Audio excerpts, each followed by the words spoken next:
Ibiyag mi. Sige ma'am, tuloy. Awan dukot mi. Uray adoda. Amang lalais kada kami. Naragsa kamlatanga. Agdamdamili. Alam ko yun Pinapikit ang daga. Pitpitan mi nga una. Danggayan mitikan kanta. Ano ba? Ang kumutan mo niya, tuloy na. Basta, naririnig ko na yung kantang yan eh. Okay, next po. Arami na banga-banga, ibigyan tambak. Tupra, ano, san isbuang. Mga kabasa na. Satisfying! Paano mo sila inggitin? Alik na kayo! Enjoy ito! Subukan ninyo! Mga kabat! Subukan nyo itong na-experience ko ngayon! Ano ba yung ginagawa niya? Okay, ay, ayam! Naglalaro ng play. Man po yung inyong experience? Masaya! Gaano kasaya? Masaya to the max! Yan, pwede ka na mag-design. Kayo ma'am, kumusta experience yun? Ay, special experience ito.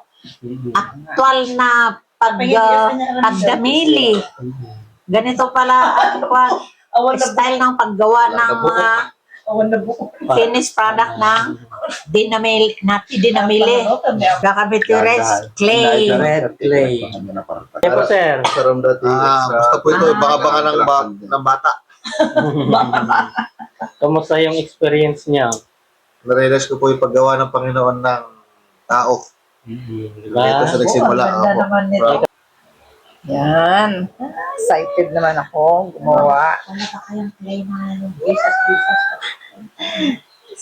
Ay, wala po.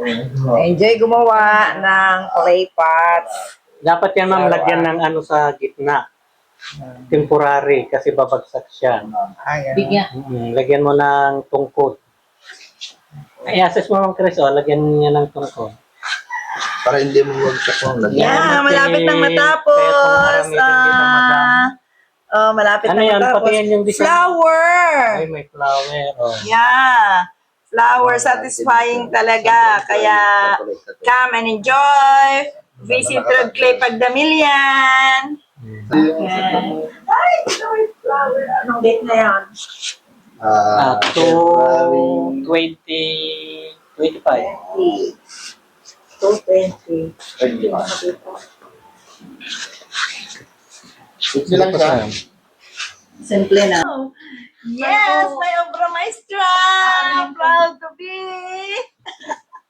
Imposible, pero nakagawa kami, nakabold kami ng isang Basic pa. basic pot Na made out of clay. na torting cup. Yeah.